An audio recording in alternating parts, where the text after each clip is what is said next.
And he says, I want to kill her, and I want you to witness it.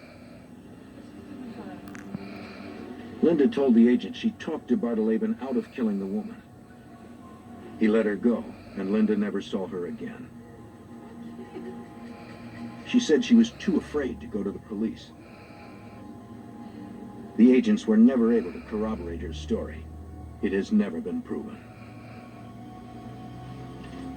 She remembered he traveled a lot and would leave for long periods of time. When he returned, he always had stacks of cash. After the interview, Linda requested the agents leave her alone.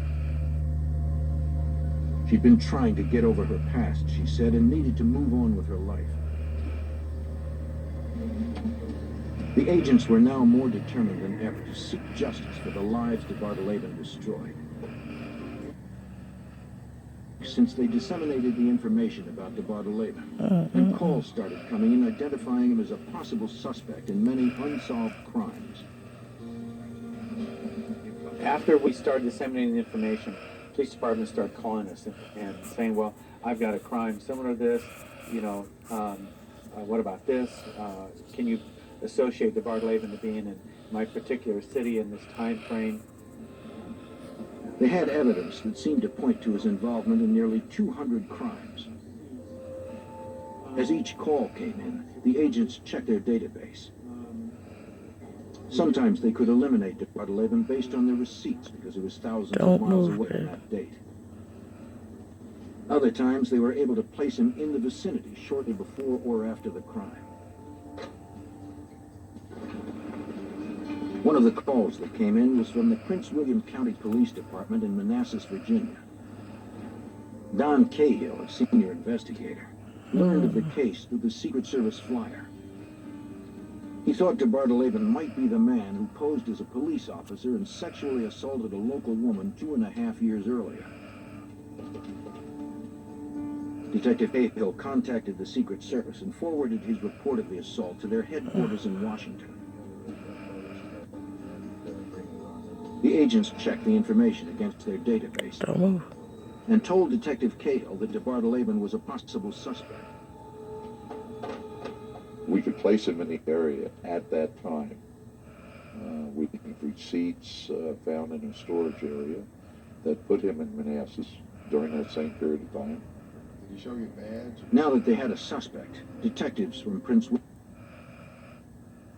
Lori Colbert. Colbert was on her way home when she noticed some lights in her rearview mirror. It appeared she was being followed by an unmarked police car. Colbert recalled the harrowing night of February 5th, 1981. I pulled over, figuring the car was going to pass me, but I knew I wasn't speeding. When I pulled in behind me, I thought, what am I being pulled over for? I remember him asking for my driver's license and my registration. Then he walked back to his car, and I was watching in my rearview mirror, and I saw him reach into the driver's side, like through the window. And so I just assumed he was calling it in, checking my license. Get out of the car now. Then he came back and asked me to step out of the vehicle. Get out of the car now. I didn't do anything. Get out. I didn't do anything. But I didn't do anything.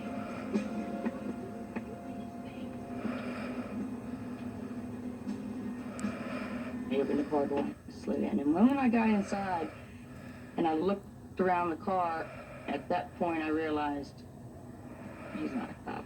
This is not a police car, and you are in deep trouble.